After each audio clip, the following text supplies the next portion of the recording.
딱 3분만 이 영상을 보세요. 사랑에 대해 알고 있던 모든 게 바뀔 수도 있습니다.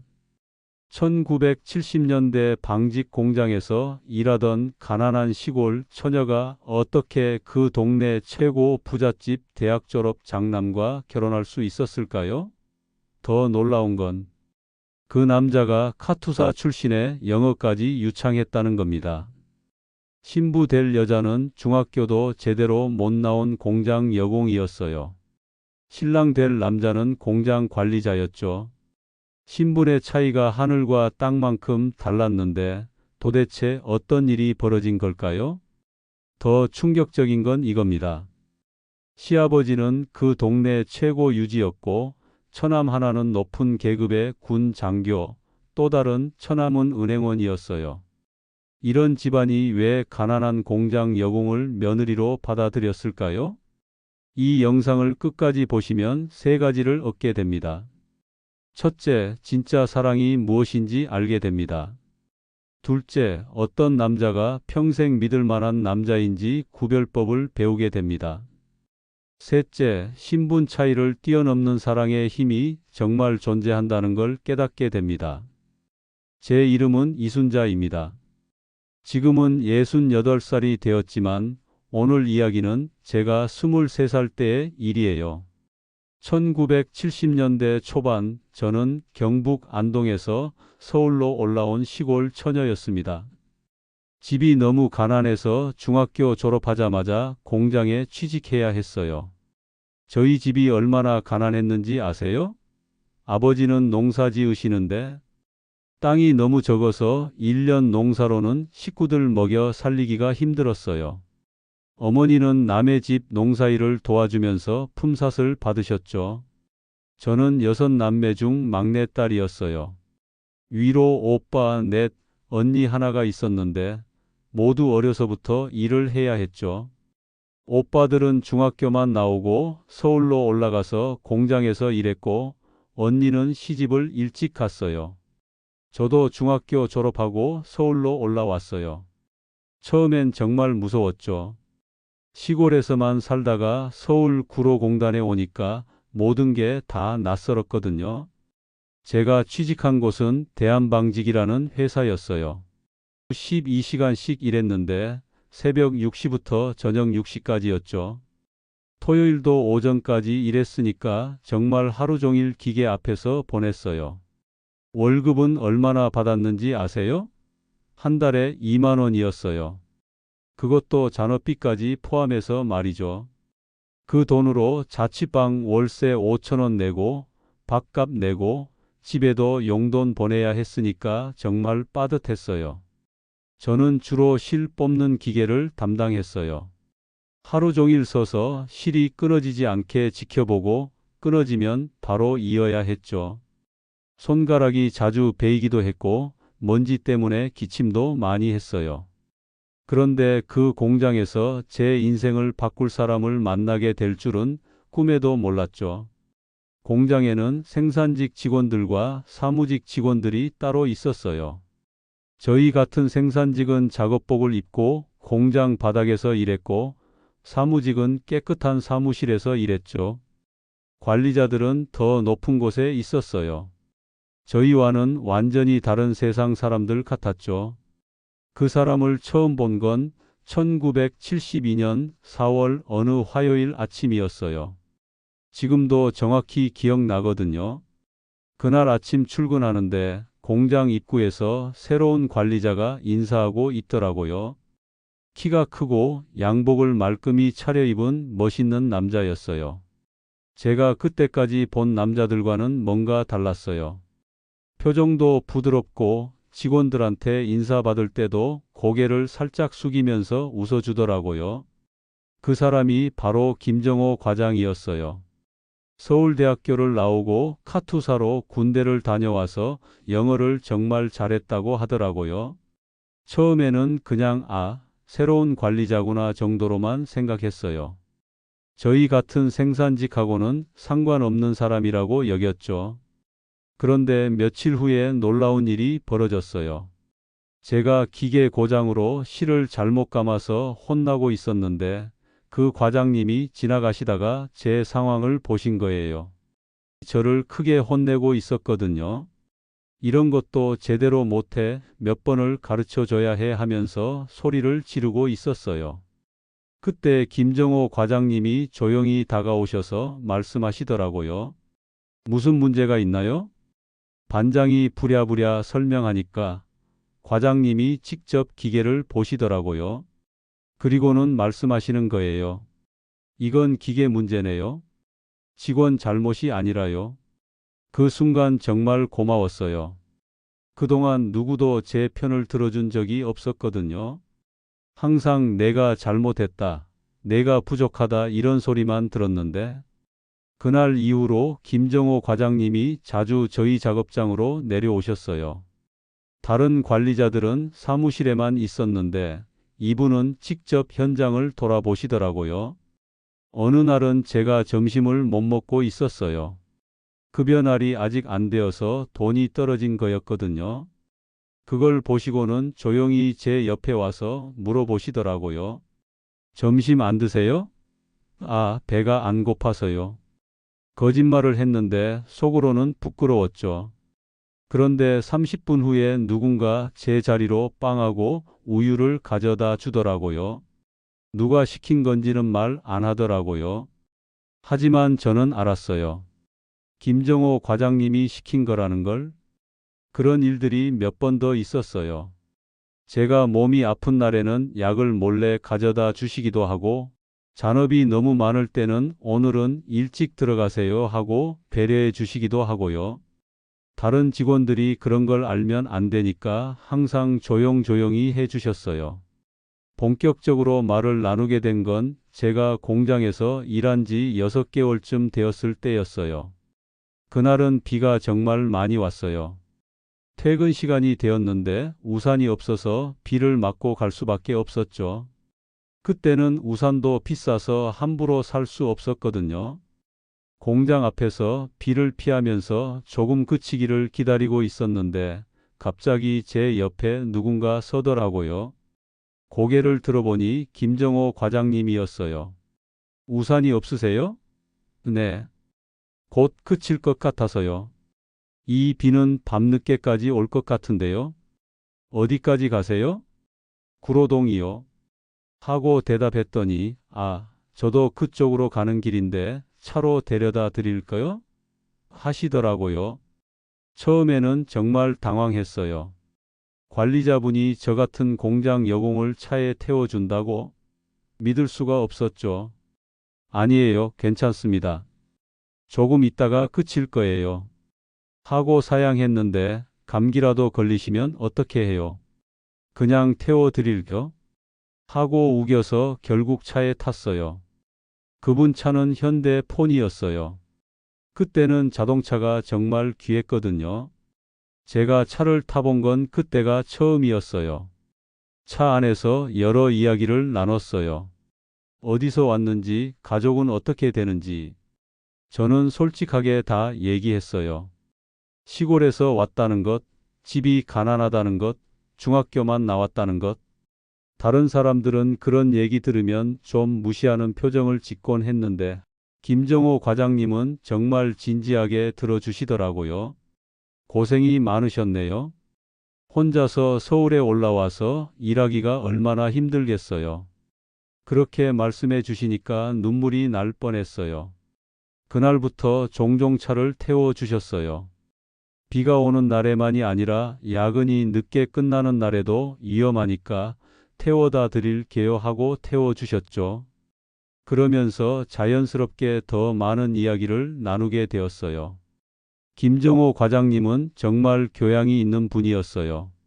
책도 많이 읽으시고 외국 영화도 자주 보시고 저는 그런 분과 대화하는 게 처음이어서 신기하기도 하고 부담스럽기도 했어요. 내가 이런 분과 친해져도 되나? 하는 생각이 들었거든요. 어느 날은 이런 말씀을 하시더라고요. 순자 씨는 정말 순수해요. 요즘 사람들은 계산적인데 순자 씨는 그런 게 없어서 좋아요. 그 말을 듣고 가슴이 두근거렸어요. 혹시 나한테 관심이 있는 건 아닐까? 하는 생각이 들기 시작했거든요. 하지만 동시에 불안하기도 했어요. 내 착각일 거야. 이런 멋진 분이 나 같은 사람한테 관심이 있을 리 없어. 하면서 혼자 고민했죠. 정말로 데이트를 하게 된 건 그해 여름이었어요. 어느 토요일 오후 김정호 과장님이 저한테 조심스럽게 물어보시더라고요. 순자 씨, 내일 시간 있으세요? 네. 왜요? 영화 한 편 같이 보지 않을래요? 재미있는 영화가 나왔다던데. 그 순간 정말 심장이 터질 것 같았어요. 평생 남자와 영화를 본 적이 없었거든요. 그것도 이렇게 멋진 분과 저 같은 사람이 과장님과 영화를 봐도 되나요? 왜 안 되겠어요? 저도 순자 씨와 시간을 보내고 싶어요. 그렇게 해서 첫 데이트를 하게 되었어요. 만날 장소는 명동이었어요. 저는 그때까지 명동에 가본 적이 없었거든요. 데이트 날 아침부터 옷을 골라 입느라 난리가 났어요. 그런데 제가 가진 옷이라고는 작업복 아니면 집에서 입는 평상복뿐이었어요. 결국 언니한테 빌린 원피스를 입고 나갔어요. 그것도 좀 작아서 불편했지만 그게 제일 나은 옷이었거든요. 명동에서 만났을 때 김정호 씨 이제는 과장님이라고 안 부르고 이름으로 불렀어요. 후가 정말 멋있게 차려입고 와 있더라고요. 양복에 구두까지 말끔하게. 와, 순자 씨 정말 예쁘네요. 그렇게 말해 주시니까 얼굴이 빨개졌어요. 평생 예쁘다는 소리를 들어본 적이 없었거든요. 첫 번째로 간 곳은 영화관이었어요. 그때 상영하던 영화는 별들의 고향이었어요. 안성기, 연복순이 나오는 영화였죠. 영화표를 끊는데 김정호 씨가 제일 비싼 특별석을 끊더라고요. 저는 깜짝 놀랐어요. 이렇게 비싼 표를 끊으셔도 돼요? 순자 씨와 보는 첫 영화인데 당연하죠. 영화관 안에 들어가니까 정말 화려했어요. 빨간색 의자에 카페까지 깔려 있고 저는 그런 곳에 있는 게 꿈 같았어요. 시작되는데 중간에 슬픈 장면이 나오더라고요. 저는 금방 눈물이 났어요. 시골에서 서울로 올라온 제 처지와 비슷한 부분이 있어서 더 슬펐던 것 같아요. 김정호 씨가 조용히 손수건을 건네주시더라고요. 괜찮아요? 하고 걱정해 주시는 목소리가 정말 따뜻했어요. 영화가 끝나고 나서 커피숍에 갔어요. 그것도 처음이었어요. 커피를 마셔본 적도 없었거든요. 뭘 드실래요? 저는 잘 모르겠어요. 그럼 커피 어때요? 처음이시면 설탕 많이 넣어서 달게 드세요. 첫 커피 맛이 지금도 기억나요. 쓰긴 했지만 달콤하기도 하고. 그때 김정호 씨와 마주 앉아 있는 게 정말 꿈 같았어요. 그 이후로 주말마다 데이트를 했어요. 김정호 씨는 정말 신사였어요. 데이트 장소도 항상 제가 부담스러워하지 않을 만한 곳들을 골라주셨어요. 너무 비싼 식당보다는 깔끔한 분식점, 너무 화려한 곳보다는 조용한 공원. 어느 날은 남산에 올라갔어요. 그때 남산타워는 아직 없었지만 서울 시내가 한눈에 보이는 곳이었죠.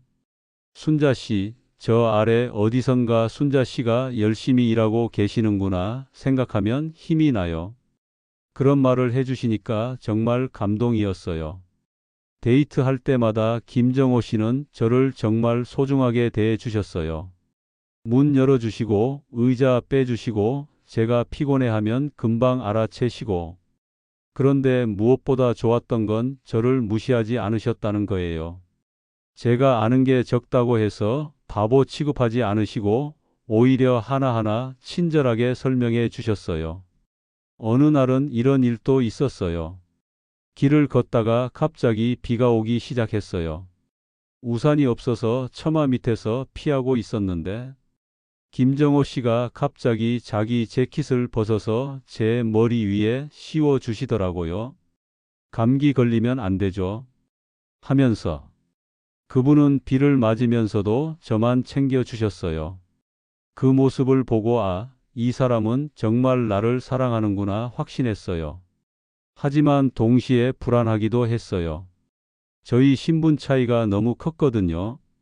김정호 씨는 대학 나온 관리자고 저는 중졸 공장 여공이었어요. 집안 배경도 완전히 달랐죠. 어느 날 용기를 내서 물어봤어요. 정호 씨, 저희 너무 다르지 않나요? 저는 배운 것도 없고 가진 것도 없는데. 그때 김정호 씨가 정말 진지하게 말씀하시더라고요. 순자 씨, 사람의 가치가 학력이나 재산으로만 결정되는 건 아니에요. 순자 씨는 순수하고 착하고 열심히 살아가는 사람이에요. 그게 얼마나 소중한지 아세요? 저는 순자 씨 같은 사람과 평생을 함께하고 싶어요. 다른 건 중요하지 않아요. 그 말을 들었을 때 정말 눈물이 났어요. 평생 누구한테도 그런 말을 들어본 적이 없었거든요. 사귄 지 8개월쯤 되었을 때 큰 위기가 찾아왔어요. 어느 날 공장에서 사고가 났어요. 기계가 갑자기 고장이 나면서 제 손가락이 끼인 거예요. 피가 많이 나고 정말 아팠죠. 동료들이 부랴부랴 저를 병원으로 데려갔어요. 다행히 크게 다치지는 않았지만 며칠 동안 일을 못할 상황이었어요. 그런데 문제는 일을 못하면 월급에서 그만큼 빠진다는 거였어요. 저에게는 그 돈이 정말 절실했거든요. 병원에서 혼자 걱정하고 있는데 갑자기 김정호 씨가 나타나셨어요. 순자 씨, 괜찮아요? 소식 듣고 바로 왔어요. 사실 저는 김정호 씨한테 연락을 안 했어요. 부담을 주고 싶지 않았거든요. 그런데 동료가 알려드린 거였어요. 많이 아파요? 아니에요. 괜찮아요. 괜찮을 리가 있어요. 의사 선생님은 뭐라고 하셨어요? 의사 선생님 말로는 일주일 정도는 쉬어야 한다고 하더라고요. 그 얘기를 들은 김정호 씨가 바로 회사에 전화를 하시더라고요. 네, 과장 김정호입니다. 순자 씨 사고 건으로 전화 드렸는데, 네, 당분간 충분히 쉴 수 있도록 배려해 주세요. 그리고 또 놀라운 일이 벌어졌어요. 며칠 후에 회사에서 연락이 왔는데, 이번 사고는 산업재해로 인정돼서 치료비도 회사에서 부담하고, 쉬는 동안 임금도 그대로 준다고 하더라고요. 나중에 알았는데 김정호 씨가 회사 상층부에 직접 건의해서 그렇게 된 거였어요. 저는 정말 고마웠어요. 다른 직원들 같으면 그냥 운이 나빴네 하고 끝날 일을 이렇게 도와주시다니. 회복하는 동안 김정호 씨는 매일 병문안을 오셨어요. 과일도 사오시고 책도 가져다 주시고 그때 가져다 주신 책 중에 어린 왕자가 있었어요. 저는 소설책을 읽어본 적이 없었는데 김정호 씨가 이 책은 정말 좋아요. 순자 씨가 읽으면 좋아할 것 같아요 하고 권해주셨어요. 처음에는 어려울 줄 알았는데 읽어보니까 정말 재미있더라고요. 그리고 나중에 김정호 씨와 그 책에 대해 이야기할 수 있어서 더 좋았어요. 그 사건을 통해 저는 확신했어요. 이 사람은 정말 나를 사랑하는구나. 힘들 때 옆에 있어 주는구나. 하지만 동시에 부담스럽기도 했어요. 내가 이렇게 도움만 받아도 되나? 나는 이 사람한테 뭘 해줄 수 있지?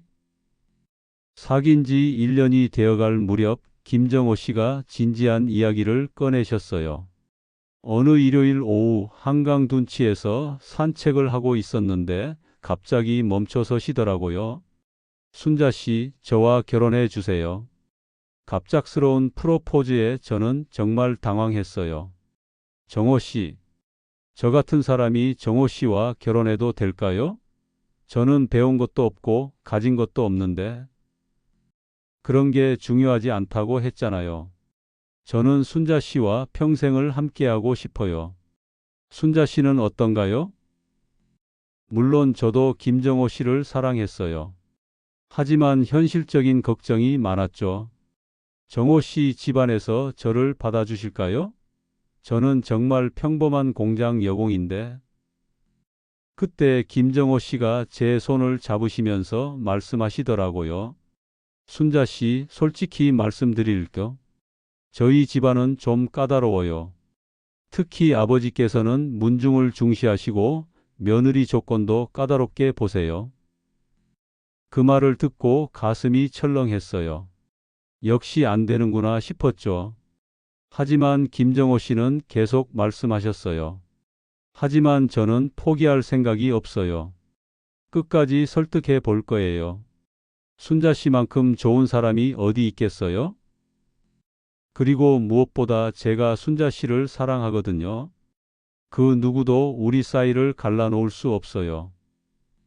그렇게 확신에 차서 말씀해 주시니까 저도 용기가 났어요. 그럼 저도 정호 씨와 결혼하고 싶어요. 하지만 정말 괜찮을까요? 괜찮아요. 저를 믿어보세요. 그날 밤 자취방에 돌아와서 잠이 안 왔어요. 정말 꿈 같은 일이었거든요. 가난한 시골 처녀가 이런 좋은 분과 결혼할 수 있다니. 하지만 동시에 걱정도 많았어요. 과연 잘할 수 있을까? 김정호 씨 가족들이 나를 인정해 줄까? 다음 날 김정호 씨가 구체적인 계획을 말씀해 주셨어요. 먼저 저희 집의 순자 씨 이야기를 조금씩 해보겠어요. 갑자기 상견례 이야기를 하면 반대가 심할 테니까요. 그리고 순자 씨도 마음의 준비를 해두세요. 처음에는 좀 어려울 수도 있어요. 김정호 씨는 정말 세심했어요. 저를 위해서 모든 걸 계획적으로 준비하려고 하시더라고요. 며칠 후에 김정호 씨가 말씀하시길 집에서 반응이 좋지 않다고 하더라고요. 아버지께서 처음에는 많이 놀라셨어요. 공장 여공과 결혼한다고 하니까 믿을 수가 없다고 하시더라고요. 어머니도 걱정을 많이 하세요. 문화 차이나 교육 차이 때문에 나중에 문제가 생기지 않을까 하고요. 그 얘기를 듣고 마음이 무거웠어요. 역시 쉽지 않구나 싶었죠. 하지만 김정호 씨는 포기하지 않으셨어요. 저는 계속 설득해 볼 거예요. 시간이 좀 걸리더라도 끝까지 해보겠어요. 그런 김정호 씨를 보면서 정말 고마웠어요. 저 때문에 집안에서 고생하고 계신 것 같아서 미안하기도 했고요. 드디어 상견례 날짜가 정해졌어요. 김정호 씨가 2달 동안 꾸준히 설득한 결과였죠. 아버지께서 한번 만나보시겠다고 하세요. 단 조건이 있어요. 무슨 조건이요? 격식을 갖춰서 만나자고 하세요. 예의나 인사법 같은 건 미리 배워오라고 하시고요. 그 얘기를 듣고 정말 걱정이 됐어요. 저는 그런 격식 같은 걸 전혀 몰랐거든요. 김정호 씨가 일주일 동안 저를 가르쳐 주셨어요. 어른한테 인사하는 법, 앉는 자세, 말하는 톤. 처음 들어가실 때는 이렇게 절을 하세요.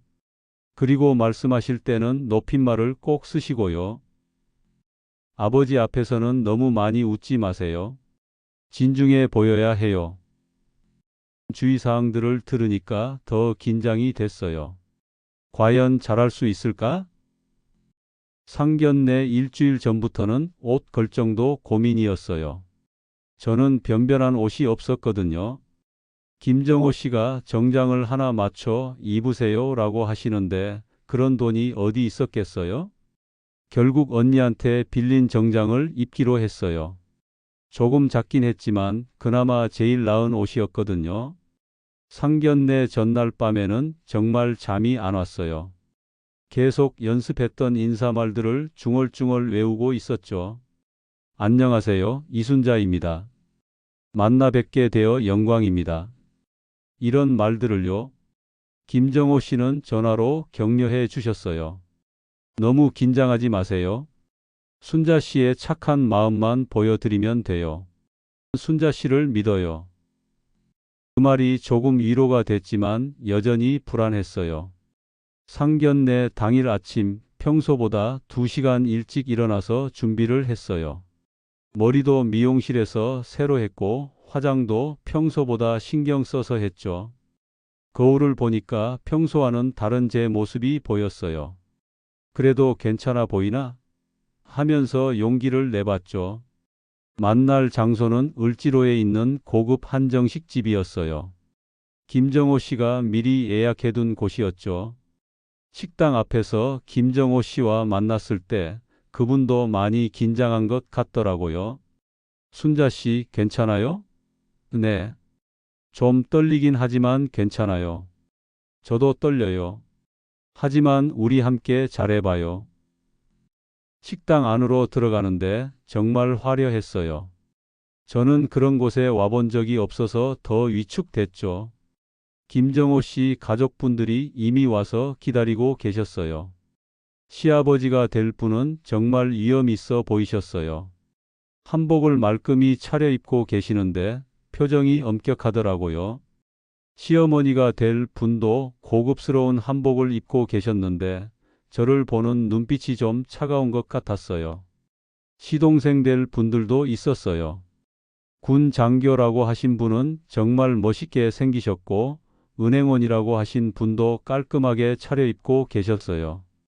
그리고 시누이가 될 분들도 두 분이 계셨는데 하나는 웃으면서 반겨주시고 하나는 좀 시큰둥한 표정이더라고요. 김정호 씨가 저를 소개해 주셨어요.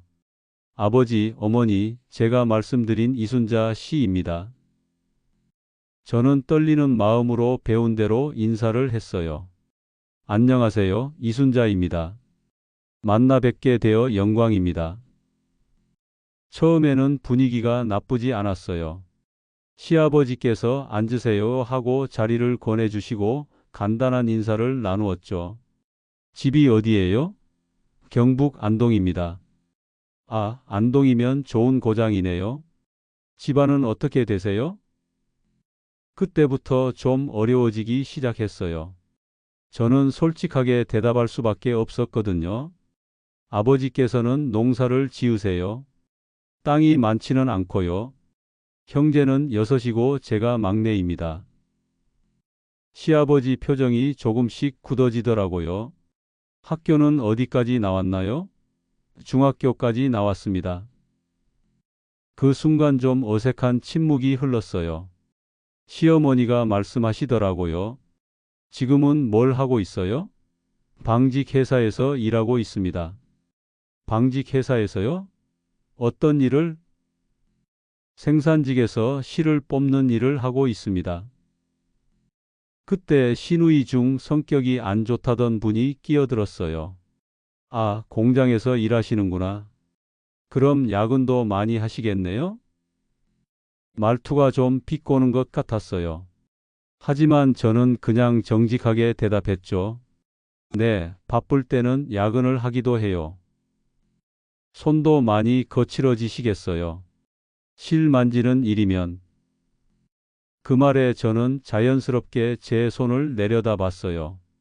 정말 거칠었거든요. 매일 실과 기계를 만지다 보니까 상처도 많고 굳은 살도 박여 있었어요. 다른 분들도 제 손을 보더라고요. 그 순간 정말 부끄러웠어요. 시어머니가 말씀하시더라고요. 손이 참 고생을 많이 했네요. 우리 정호는 어렸을 때부터 곱게 자라서 이런 차이 때문에 나중에 어려움이 있지 않을까 걱정이 돼요. 그 말을 듣고 가슴이 아팠어요. 제가 김정호 씨한테 어울리지 않는다는 뜻으로 들렸거든요.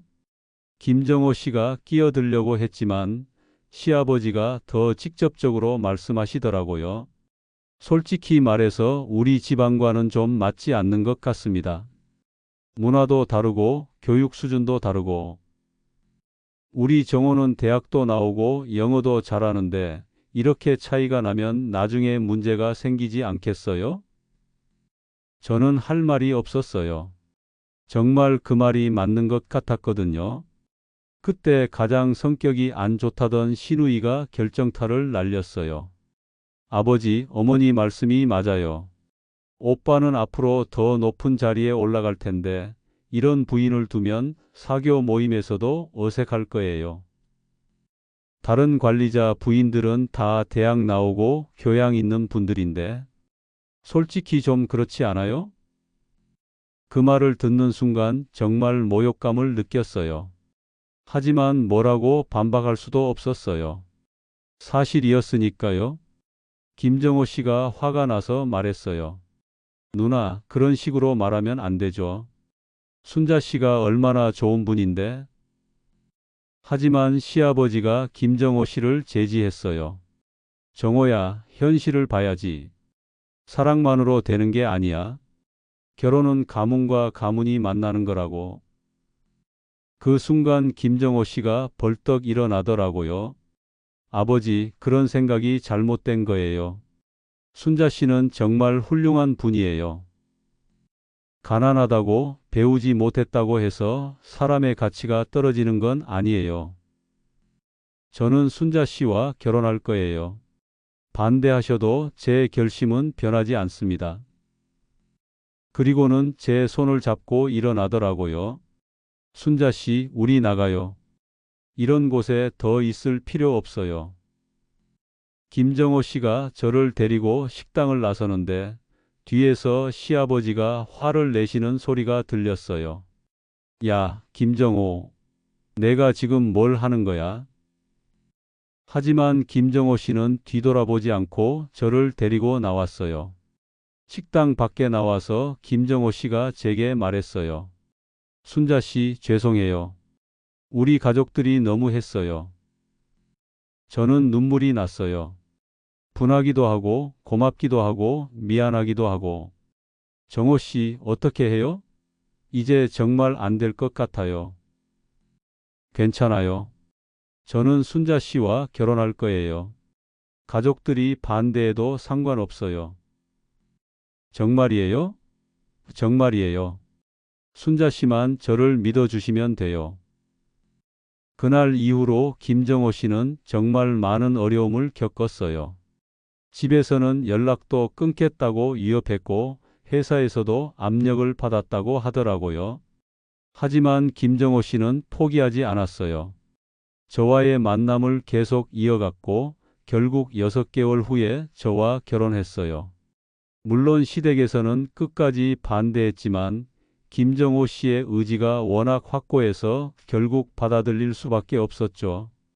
지금 생각해보면 그때 김정호 씨가 제 손을 잡고 식당을 나서던 그 순간이 제 인생의 터닝 포인트였어요.